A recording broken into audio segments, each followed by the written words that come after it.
예수께서 여리고로 들어가 지나가시니라. 삭개오라 이름한 자가 있으니 세리장이요 또한 부자라. 그가 예수께서 어떠한 사람인가 하여 보고자 하되 키가 작고 사람이 많아 할 수 없어 앞으로 달려가서 보기 위하여 돌 무화과 나무에 올라가니 이는 예수께서 그리로 지나가시게 됨이로라. 예수께서 그곳에 이르사 쳐다보시고 이르시되 삭개오야 속히 내려오라.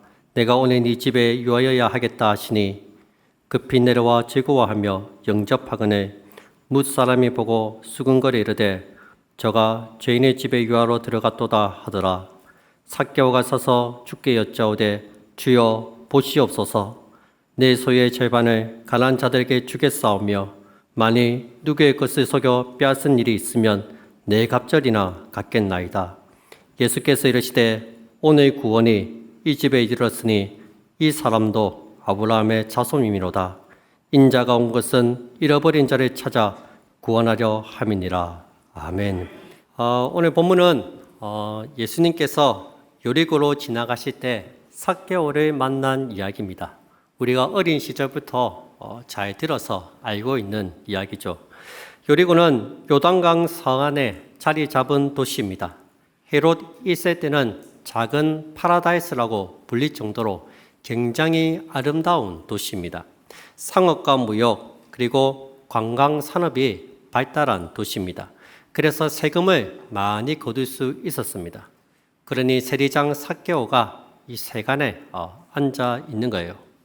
지금 주님은 십자가를 지시기 위해서 예루살렘을 향하고 있습니다. 이곳 여리고를 지나가야 예루살렘으로 갈 수 있습니다. 주님이 여리고에서 삭개오를 만난 이야기는 사복음서에서 오직 누가복음에만 기록이 되어 있습니다. 삭개오 이야기는 본문 바로 앞에 있는 18장의 부자 가는 이야기와 뚜렷한 대조를 보입니다. 한 부자 간원이 예수님을 찾아와서 질문을 던졌습니다. 내가 무엇을 하여야 영생을 얻을 수 있습니까? 주님은 네 재산을 팔아 가난한 자들에게 나누어 주라고 말씀하셨습니다. 부자 간원은 예수님의 말씀을 듣고 심히 근심하며 돌아갔습니다. 주님은 재물이 많은 자는 하나님 나라에 들어가기가 얼마나 어려운지 낙타가 바늘기로 들어가는 것이 더 쉽다고 말씀하셨습니다.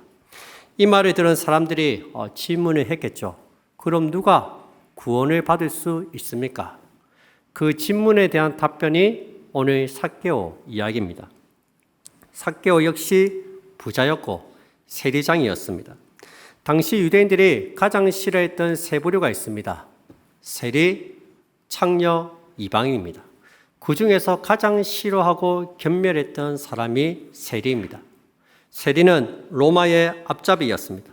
로마 대신에 동족 이스라엘의 세금을 같이 해서 몇 배나 더 많이 떼어 먹었습니다.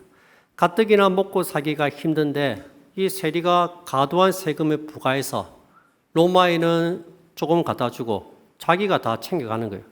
그러니까 사람들이 이 세리를 좋아할 리가 없습니다. 삭개오가 구원받은 사건은 누가복음 수신자에게도 큰 관심을 불러일으켰습니다. 누가복음 수신자는 이방인들입니다. 유대인들이 그토록 싫어하고 지옥의 땔감이라고 비난했던 이 사람들은 구원받을 수 없다고 얘기한 이방인들입니다. 삭개오 역시 유대인들이 가장 견멸하는 세리입니다. 그러니 삭개오의 구원을 아마 눈여겨봤을 겁니다. 삭개오 같은 죄인이 구원 얻는 것을 통해서 이방인 너희들에게도 소망이 있다는 것을 가르쳐주고 있습니다. 그래서 2절의 원문으로 보시면 보라라는 말로 시작하고 있습니다. 보라, 삭개오라 하는 이름한 자가 있으니 세리장이요 또한 부자라. 누가는 삭개오에게 시선을 집중시킵니다. 그가 어떻게 구원을 받는지, 그가 어떻게 해서 하나님의 자녀가 되었는지 잘 보라는 것입니다. 여러분, 삭개오는 예수님이 여리고로 들어오셨다는 소식을 듣자 예수님을 보기 위해서 돌 무화과 나무 위로 올라갔습니다. 3절 4절 말씀입니다. 우리 한번 다 같이 읽어볼까요? 시작. 그가 예수께서 어떠한 사람인가 하여 보고자 하되 앞으로 달려가서 보기 위하여 돌 무화과 나무에 올라가니 이는 예수께서 그리로 지나가시게 되밀어라. 아멘. 여러분, 지금 예수님 주위에는 많은 사람들로 둘러싸여 있습니다. 당시 여리고는 순례자들이 예루살렘에 입성하기 직전에 통과하는 도시입니다. 유월절이 가까이 왔기 때문에 유월절을 지키기 위해서 예루살렘으로 향하는 순례객들이 여리고에 많이 있었습니다. 또 예수님을 따라서 여리고로 들어온 수많은 추종자들도 있었습니다. 여리고 사람들도 예수님을 마주하기 위해서 다 나와 있었습니다. 여러분, 지금도 중동 지역에는 중요한 손님이 오면 마을 사람들이 마을 밖으로 나가서 그 손님을 모시고 들어옵니다. 일종의 존경심의 표현입니다. 이처럼 우리 예수님께서는 지금 수많은 사람들에게 다 둘러싸여 있습니다. 키가 작은 삭개오가 쉽게 접근할 수 없는 상황입니다. 무엇보다 사람들이 삭개오를 막았겠죠. 삭개오 같은 죄인이 경건한 유대인이었던 예수님께 가까이 가는 것을 사람들은 용납하지 않았을 겁니다. 아마 바리케이트를 쳤을 거예요. 우리 같으면 오늘 사람들이 너무 많은데 안 되겠다. 다음에 와야 되겠다. 나중에 9시 뉴스로 보지. 그렇게 포기하고 돌아갈 수도 있습니다. 근데 여러분, 진짜 영적으로 가입하면 이 기회를 절대로 놓치지 않습니다. 삭개오는 정말 진짜 예수님이 너무너무 보고 싶었어요. 우리 본문에 보시면 보고자 했다는 말이 2번이나 반복해서 나옵니다. 3절에 보시면 예수께서 어떠한 사람인가 보고자 하되, 4절에 보시면 앞으로 달려가서 보기 위하여. 보고자 했다는 것을 2번이나 강조해서 말하고 있습니다. 여기서 보고자 했다는 것은 원어로 보시면 마음의 깊은 갈망을 의미합니다. 그냥 호기심에서 보는 게 아니라 진짜 영적인 갈급함에, 메마름에 예수님을 간절히 보고자 했다는 겁니다. 여러분, 삭개오는 왜 예수님을 이토록 간절하게 보고 싶어 했을까요? 그는 세리장이라는 높은 권력과 힘을 가지고 있었습니다. 많은 재물을 소유했기 때문에 풍족하게 살았습니다. 누가 봐도 남부를 게 없는 사람입니다. 그런데 그의 영혼에는 채워지지 않는 영적인 공허함이 있었습니다. 어느 순간부터 물질로 채울 수 없는 그 무엇이 있다는 것을 깨달은 것입니다. 삭개오의 이름의 뜻은 의로운 자라는 뜻입니다.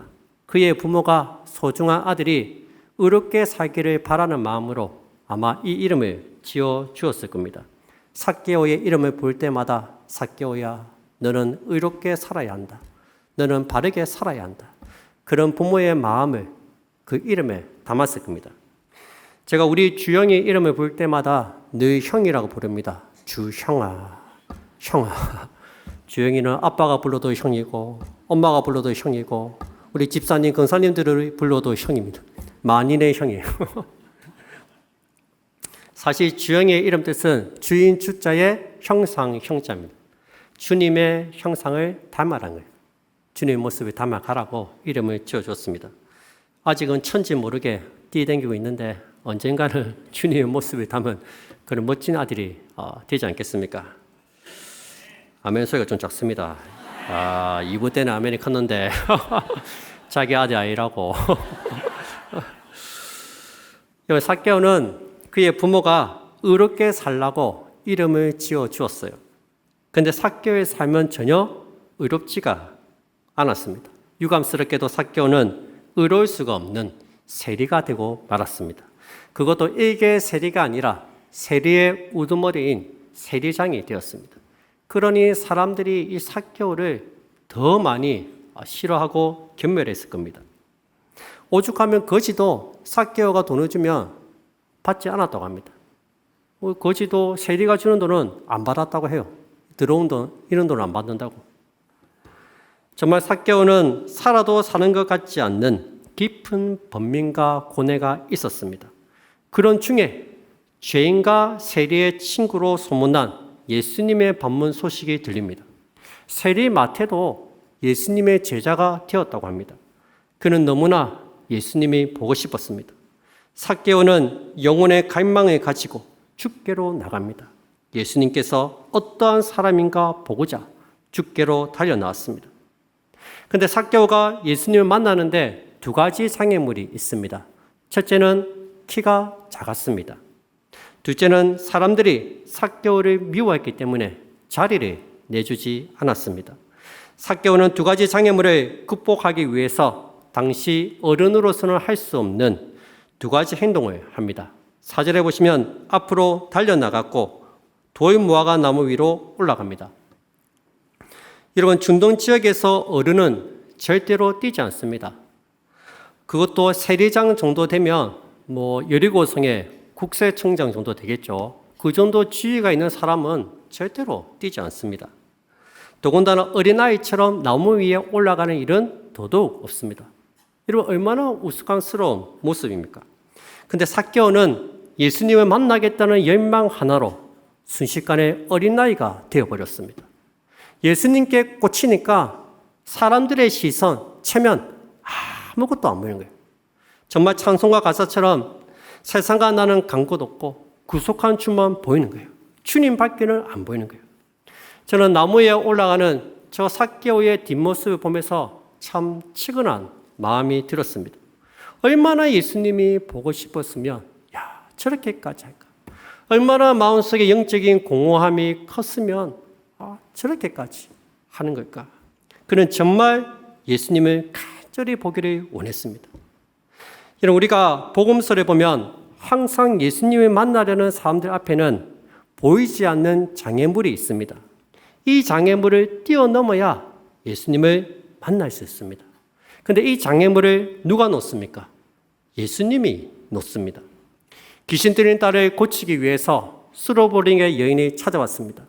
몇 번이나 간절하게 간청을 합니다. 그런데 주님은 들은 척도 안 하십니다. 계속해서 간청하자 아주 자존심이 상하는 모진 말씀을 하십니다. 자녀들의 떡을 취하여 개들에게 던짐이 마땅치 않다. 주님이 잔벽을 치시는 거예요. 장애물을 놓는 거예요. 너는 개인데 내가 어떻게 자녀의 떡을 너 같은 가한테 줄 수 있겠냐? 너에게 줄 떡은 없다. 나는 오직 이스라엘에 잃어버린 집 외에는 보냈음을 받지 아니했다. 아주 냉정하게 잘라내십니다. 여러분, 주님께서 왜 이렇게 하십니까? 그녀의 믿음을 테스트하기 위해서입니다. 여인이 어떻게 했습니까? 이 장애물에 걸려 넘어졌습니까? 뒤돌아갔습니까? 아니죠. 여인은 이 장애물을 뛰어넘습니다. 주여 올소이다마는 개들도 제 주인의 상에서 떨어지는 부스러기는 먹나이다. 주님, 맞습니다. 저는 개입니다. 주님께 은혜를 구할 수 없는 못난 자이지만 개들도 부스러기는 먹지 않습니까? 제게 부스러기 은혜라도 주십시오. 그렇게 여인은 주님께서 치신 잔벽을 뛰어넘어서 그녀의 믿음을 보여주었습니다. 여러분, 그렇습니다. 때로는 하나님께서 우리의 믿음을 시험하시기 위해서 잔벽을 치십니다. 어려움을 주십니다. 어찌할 수 없는 난간을 주십니다. 이 난간에 뛰어넘어야 주께서 예배하신 큰 은혜를 받는 것입니다. 주님께서 주신 잔벽은 하나님과 우리 사이를 갈라놓는 방해물이 아닙니다. 이 잔벽 때문에 믿음이 더 깊어지고 더 간절해지는 거예요. 더 갈급해진다는 것입니다. 그래서 우리 앞에 놓인 잔벽은 주님께로 나아가는 디딤돌입니다. 이 디딤돌을 밟고 주님께로 나아가야 되는 것입니다. 그렇게 할 때 주님이 예배하신 은혜를 받는 거예요. 여러분 앞에 어떤 잔벽이 있습니까?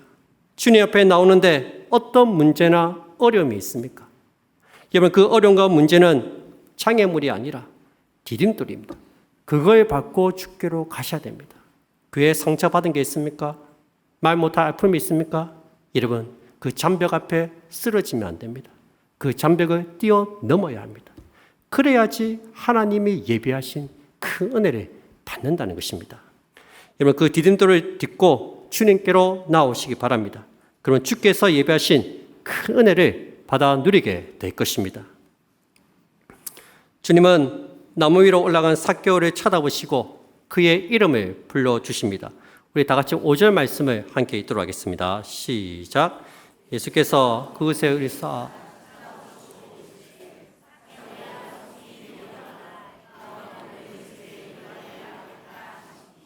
아멘. 사실 삭개오는 나무 위에 올라갔지만 주님이 자기를 쳐다볼 것이라고는 기대하지 않았습니다. 그는 그저 예수님을 보고 싶었을 뿐입니다. 그 외에 다른 이유는 없었습니다. 근데 주님이 삭개오를 쳐다보시고 그의 이름을 불러주십니다. 비록 삭개오가 모든 사람들이 비난하고 욕하는 악한 자였지만, 죄인이었지만 주님은 삭개오를 만나 주십니다. 요한복음 6장 37절에 보시면 내게 오는 자는 내가 결코 내쫓지 아니하리라 말씀하십니다. 이번 주님은 아무리 악한 자라도 전심으로 자기를 찾는 자를 내쫓지 않으십니다. 그의 신분이 무엇이든지 그가 어떤 일을 했느냐 그건 중요하지 않습니다. 정말로 주님을 만나기를 원하느냐는 것입니다. 여러분, 오늘 주님을 만나기 위해서 떳떳한 모습으로 오신 분들이 과연 몇 명이나 될까요?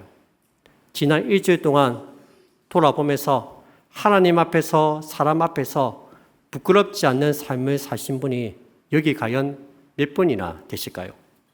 우리가 매주의 오전 예배 시간에 참회의 기도를 하나님께 드립니다. 지난 일주일 동안 지은 죄를 진심으로 회개하고 거룩하고 정결한 마음으로 주님께 나아갑니다. 저는 사실 참회의 기도 시간이 너무 짧다고 느껴질 때가 많습니다. 회개할 것은 많은데 너무 빨리 끝나는 거예요. 여러분, 주님은 우리의 더럽고 추한 삶에도 불구하고 저와 여러분들을 만나주십니다. 매 주일마다 주님께로 나올 때 우리를 만나주시는 거예요.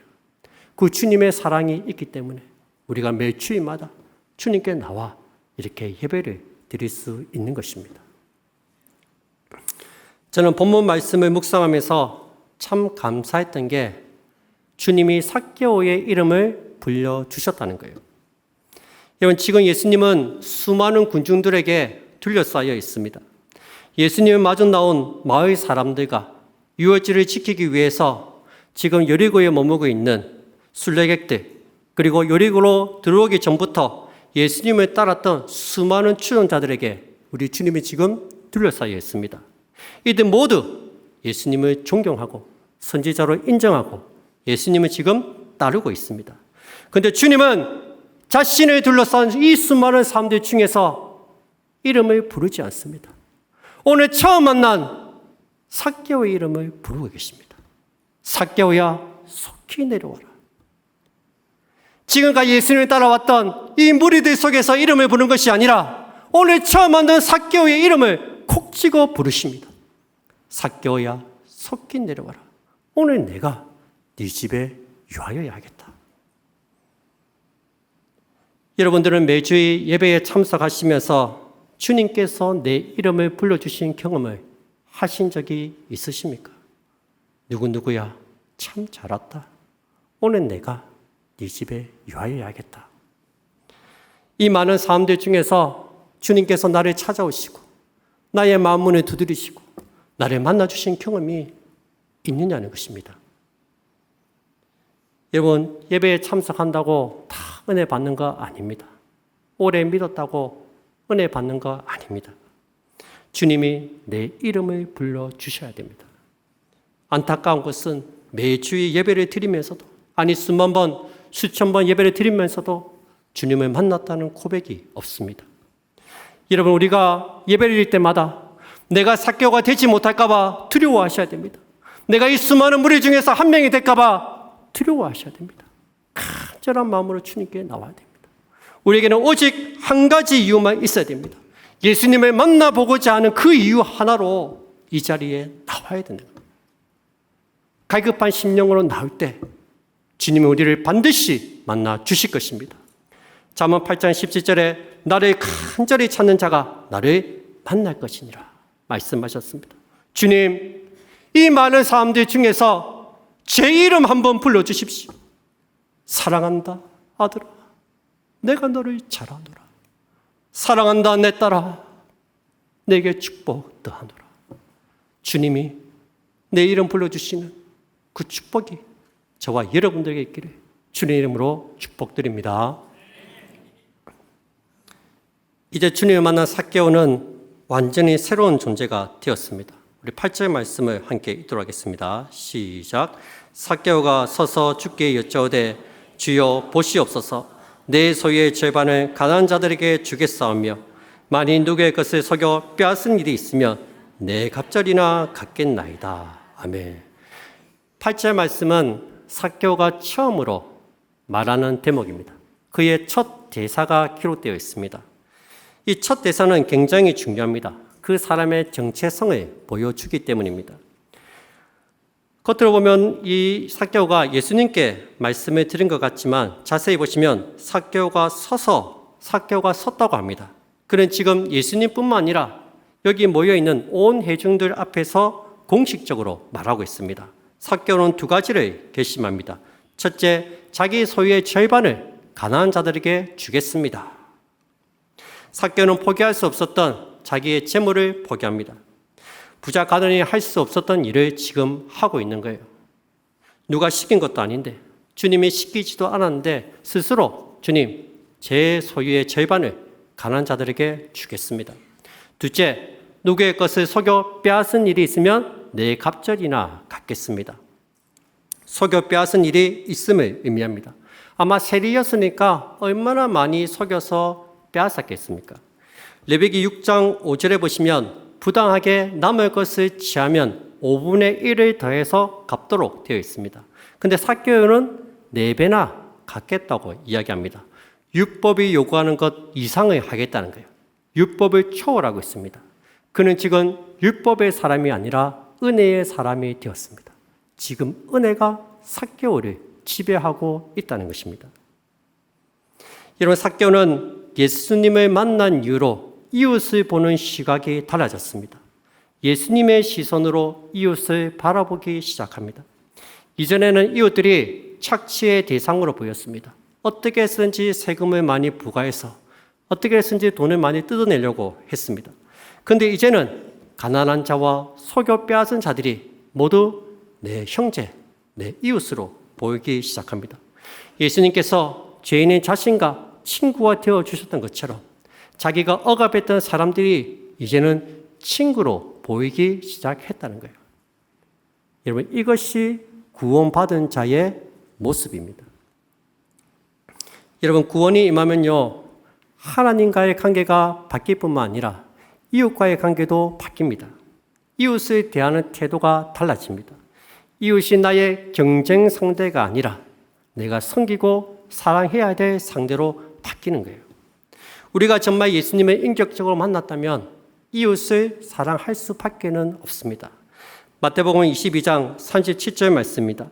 예수께서 이르시되 네 마음을 다하고 목숨을 다하고 뜻을 다하여 주 너의 하나님을 사랑하라 하셨으니 이것이 크고 첫째 되는 계명이요 둘째도 그와 같으니 내 이웃을 네 자신과 같이 사랑하라. 무슨 말씀입니까? 이웃을 사랑하지 못하면 첫 번째 계명이 안 됐다는 거예요. 용서랑 비슷합니다. 내가 용서를 받지 못하면 다른 사람을 용서할 수 없다는 거예요. 용서는 용서를 받은 사람이 다른 사람을 용서할 수 있습니다. 하나님의 사랑을 받은 사람이 다른 사람을 사랑할 수 있다는 거예요. 여러분, 이웃 사랑은 하나님과의 관계가 정상화되어야 가능합니다.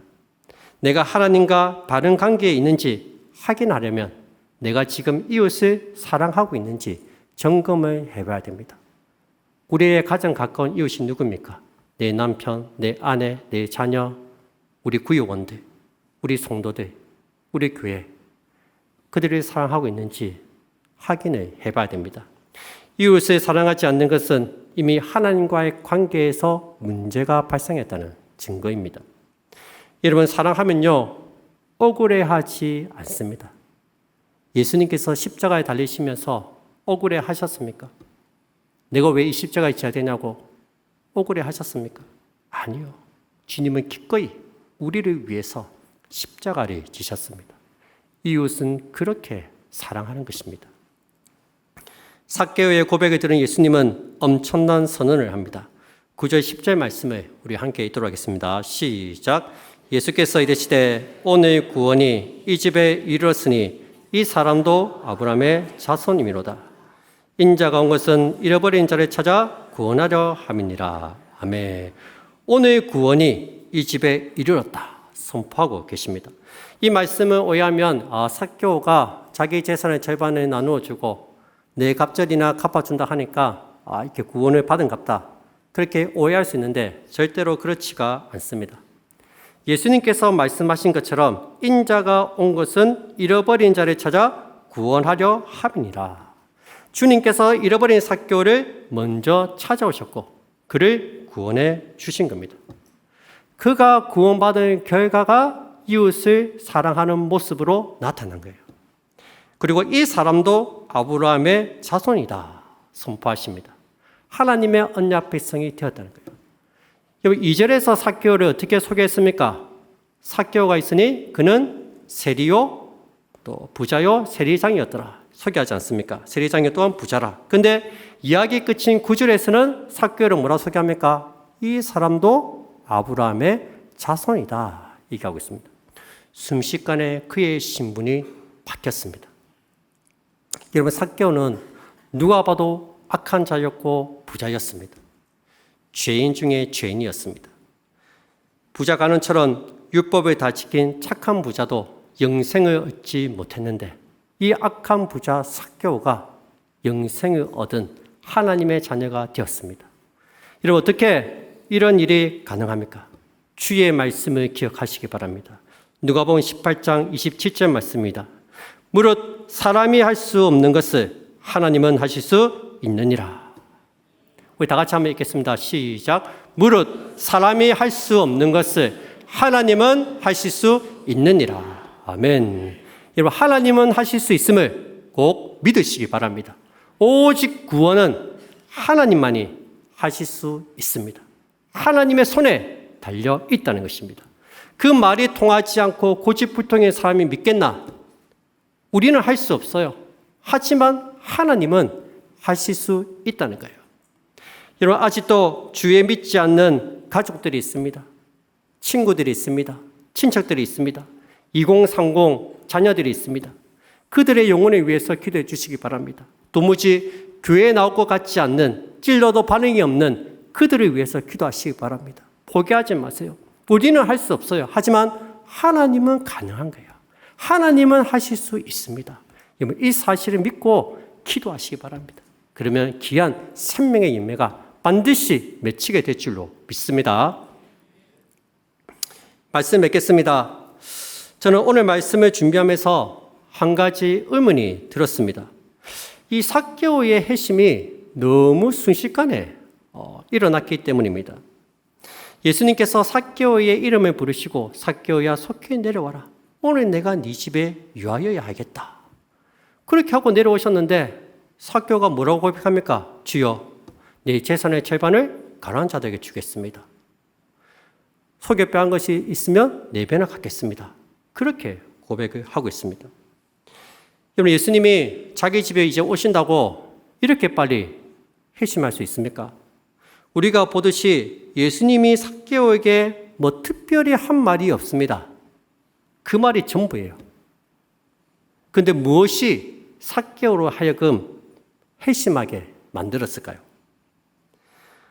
유대 관습상 귀한 손님이 마을에 들어오시면 이 손님은 마을 전체의 손님입니다.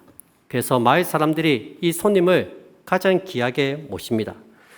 그래서 마을을 대표해서 가장 명망이 있고 영예로운 집을 선택해서 이 손님을 머무게 합니다. 손님은 집을 선택할 권한이 없어요. 마을 사람들이 모여가지고 이 귀한 손님을 어디에 모실까? 가장 명망 있고 진짜 귀한 가문에 모셔야 되지 않겠나? 이렇게 모시는 거예요. 예수님은 마을 사람들의 마중을 받고 이제 예루살렘으로 들어오셨습니다. 당연히 그 마을에서 가장 영예롭고 귀한 집에 유숙하셔야 됩니다. 근데 손님이신 예수님이 당시 사람들이 가장 싫어하고 경멸했던 죄인 중에 죄인이었던 세리 삭개오의 집에 가십니다. 손님은 집을 선택할 권한도 없는데 예수님께서 콕 찍어서 오늘 내가 네 집에 유하여야 하겠다 말씀하십니다. 그러자 마을 사람들이 모욕감을 느낀 거예요. 7절에 보시기 바랍니다. 뭇 사람이 수군거려 이르되 저가 죄인의 집에 유하러 들어갔도다 하더라. 여러분, 지금 마을 사람들이 누구를 욕하고 있습니까? 삭개오입니까? 아닙니다. 예수님을 지금 욕하고 있습니다. 죄인의 집에 들어간 예수님을 비난하고 있습니다. 저가 지금 죄인의 집에 들어갔으니 저도 삭개오와 똑같은 죄인이다. 지금 죄인 예수님을 향해서 비난하고 욕을 하고 있다는 것입니다. 예수님은 삭개오를 향한 사람들의 적대감을 당신을 향한 적대감으로 바꾸어 놓으셨습니다. 삭개오가 지금까지 들어왔던 모욕과 비난을 지금 예수님께서 대신 받아주고 있다는 것입니다. 여러분, 지금 예수님은 온 인류의 죄를 대속하기 위해서 예루살렘으로 가십니다. 그곳에서 우리의 죄를 대신해서 십자가에 달려 돌아가실 겁니다. 근데 그와 동일한 대속 행위를 먼저 삭개오에게 행하고 있다는 것입니다. 삭개오는 예수님이 우리 집에 와서 하룻밤 주무셔서 기분이 좋아서 회개한 게 아니에요.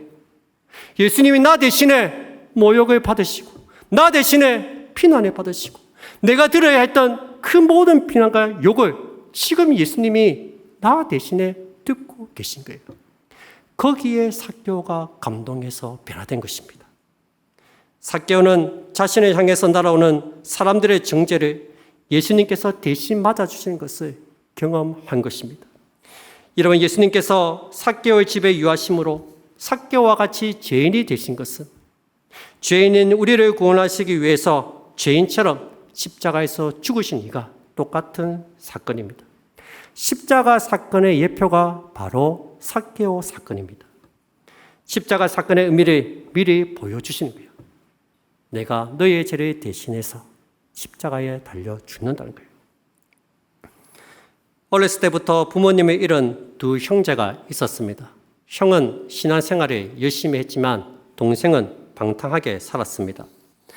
어느 날 동생이 집에 들어왔습니다. 얼굴이 하얗게 질린 채로 온몸에는 피가 뚝뚝 떨어지고 있었습니다. 술김에 시비가 붙었는데 그만 사람을 죽인 거예요. 형은 빨리 동생의 옷을 벗기고 동생을 지하실에 숨겼습니다. 그리고 자기가 동생의 옷을 대신 입었습니다. 그리고 피가 묻은 마룻바닥을 닦았습니다. 그때 사람들이 들이닥쳤고 저가 범인이다 하고 형을 잡아갔습니다. 형은 자기가 내가 죽였다고 자백했습니다. 형에게 사형이 선고되었습니다. 근데 아무리 봐도 이 형은 사람을 죽인 사람처럼 그런 악한 사람처럼 보이지 않았습니다. 근데 형이 자기가 죽였다고 하니까 사형은 그대로 진행이 됩니다. 사형 집행 전날에 형이 편지를 써서 교도소장에게 줍니다. 제가 죽으면 이 편지를 여기 주소가 적힌 곳으로 좀 보내주십시오.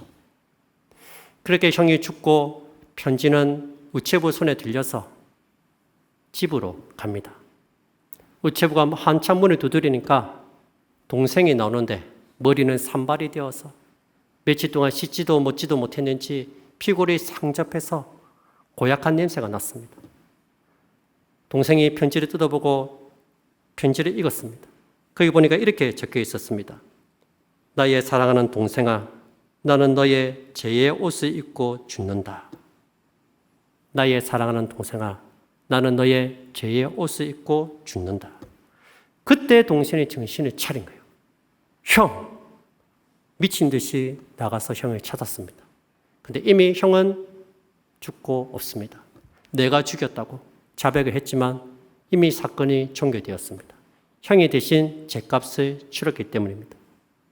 그렇게 집으로 돌아와서 편지를 다시 읽는데 뒷부분을 안 읽은 거예요. 뒤에는 이렇게 적혀 있었습니다. 나의 사랑하는 동생아, 나는 너의 죄의 옷을 입고 죽는다. 너는 이제 나의 옷을 입고 살아라. 그제야 동생은 예수님의 사랑을 깨닫게 됩니다. 형이 나의 죄의 옷을 입고 나 대신 죽었듯이 예수님이 나 대신에 내 죄를 지고 십자가에 달려 돌아가셨구나. 그때부터 동생은 자기 옷을 모두 버리고 형의 옷을 입기 시작했습니다. 형의 옷을 입고 형이 가는 교회에 가서 형의 자리에 앉아서 형처럼 하나님을 예배했습니다. 형의 작업복을 입고 형이 가는 공장에 가서 형처럼 바르게 열심히 일했습니다. 친구들이 술 마시러 가자, 즐기러 가자, 옷을 잡아당기면 이웃주인은 그런 데 가지 않았어. 이웃주인은 그렇게 살지 않았어. 그렇게 대답했다고 합니다. 예수님이 십자가에 지신 거 누구 때문입니까? 우리의 죄 때문입니다. 우리의 죄를 대신 짊어지시고 십자가를 지셨습니다. 내가 받아야 할 형벌을 우리 예수님이 대신 받으셨습니다. 내가 받아야 할 비난과 욕을 우리 예수님께서 대신 받으신 것입니다. 그 주님의 십자가의 은혜 때문에 저와 여러분들이 하나님의 자녀가 된 것입니다. 여러분, 이제 우리도 죄의 옷을 벗고 그리스도로 옷 입어야 합니다. 로마서 13장 14절 말씀입니다. 오직 주 예수 그리스도로 옷 입고 정욕을 위하여 육신의 일을 도모하지 말라. 이제는 주의 옷을 입어야 됩니다. 주의 옷을 입고 하나님을 예배해야 됩니다. 주의 옷을 입고 직장으로, 가정으로 가야 됩니다. 주의 옷을 입고 사람들을 만나야 됩니다. 예수님이 이웃을 내 몸과 같이 사랑했듯이 우리도 우리 곁에 있는 이웃들을 진심으로 사랑해야 됩니다. 그리스도로 옷 입은 사람들, 죄악의 자리에 가지 않습니다. 하나님이 기뻐하시는 곳에 섬김의 현장에 갑니다.